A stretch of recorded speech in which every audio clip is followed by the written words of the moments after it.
Este pastor de quien hablo sin citar llevaba ya un montón de años en la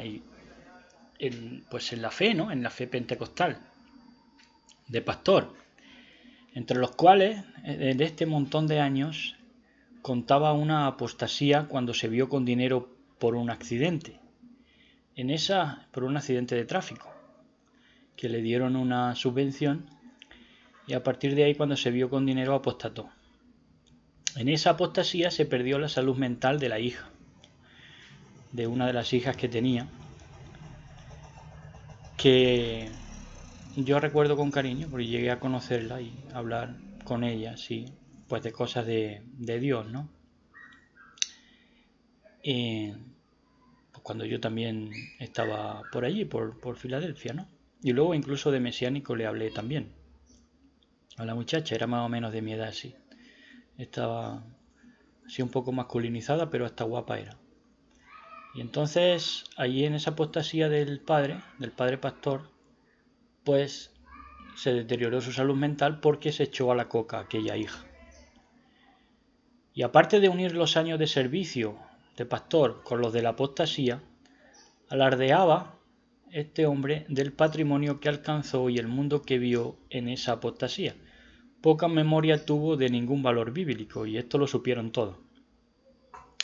Yo traté con él cuando, al tirar su reputación por la borda por su apostasía manifiesta a todo el mundo, pues quedó relegado a no volver a predicar. Si estoy en lo cierto, el clero de Filadelfia, de la denominación gitana evangélica Filadelfia, quiso levantarle de nuevo como predicador, pero los feligreses se opusieron. Al verse desahuciado y sentir que aún tenía llamado de parte de Dios, fundó junto a otros excomulgados de Filadelfia otra denominación. Palabra esta de excomulgado a la que le temen mucho los gitanos, por algo serán, ¿no? Curiosamente, él, que era un analfabeto casi integral, para decir denominaciones decía dominaciones, y en esto sí fue profeta. Entonces él inició esa nueva otra dominación o denominación, ¿no? Que él, ya decimos, por su analfabetismo casi integral, pues decía dominaciones en vez de dominaciones, y en esto sí era profeta.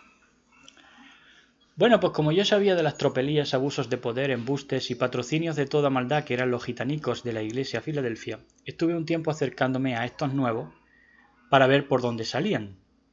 Y lo tenían todo para comenzar una obra nueva entre los gitanos, y no repetir los errores, epilepsias conductuales, soberbias y diabluras económicas, espirituales y teológicas de la iglesia evangélica gitana Filadelfia en los últimos 35 años. Los comienzos fueron de otra manera respecto a esto. Los comienzos, digo, cuando se instaló la iglesia Filadelfia entre los gitanos, fueron de otra manera. Porque sí había gente abnegada, con amor por las almas, de verdad.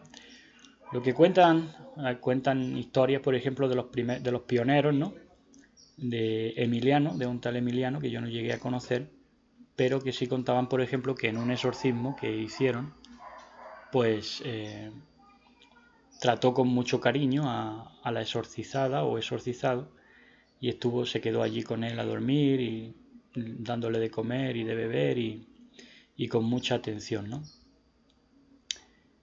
Y esa piedad fue luego completamente derruida, y los que no ejercieron los abusos ya posteriores, a lo largo de los siguientes 35 años, pues los que no ejercieron los abusos los permitieron y los administraron desde un despacho cipayo que diezmaba al Vaticano.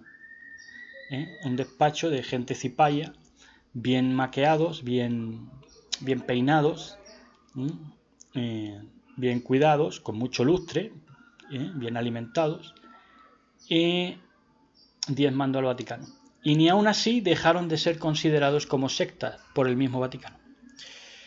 Entonces estuve con esas nuevas denominaciones o dominaciones, que el error de vocabulario ya les hacía más sinceros que la iglesia que les parió, estos de Filadelfia, ¿no? Que fue la iglesia que les parió. Bueno, pues incluso les ofrecí que predicaran en el nombre de Yahshua HaMashiach. arguyendo yo que sería una obra hecha en un nuevo espíritu, en un poder que haría sucumbir a sus detractores filadélficos con suma facilidad. El cambio estaba allí, le podrían haber dado la puntilla a ese sistema infame de abuso religioso que ya no tenía nada que ver con el gitanismo por muy racista que fuera y aunque todos fueran gitanos dentro de la denominación, porque se toleró más corrupción dentro del pueblo entonces con estos predicadores que cuando decidían y dirimían los asuntos los ancianos patriarcales en la época previa a que llegara el evangelio entre los gitanos. Y eso que estos ancianos patriarcales supuestamente luego pues fueron mundanos, ¿no? O así se vendieron. Pero permitieron más corrupción después de este sistema patriarcal que dirimía los asuntos que con ellos. Fue la Iglesia y fue la denominación gitana evangélica Filadelfia la que corrompió estas decisiones que se tomaban patriarcalmente y metiendo más corrupción, aportando más corrupción que los ancianos, cuando los ancianos eran mundanos y ellos supuestamente tenían la Biblia. Entonces desestimaron el nombre del poderío de Yahshua HaMashiach. Una tarde me subieron a un púlpito de aquellos por primera y única vez en mi vida para dar un consejo en la iglesia de un pueblo perdido de la serranía de Jaén. Había poquitas almas, pero escucharon el nombre sobre todo nombre, y un consejito sobre que no se preocuparan cuando ya no pudieran ponerles etiquetas denominacionales o religiosas a la fe que querían ejercer, porque ese era el mejor síntoma de haber encontrado la pura verdad. Alguna mujer me miró con ternura, los hombres con escrutinio, pero aquella dominación, entre comillas, se quedó dominada por la Iglesia Madre Filadelfia, a tal punto que se quedaron maullando en sus puertas esperando que llegaran los amos y les dejaran pasar.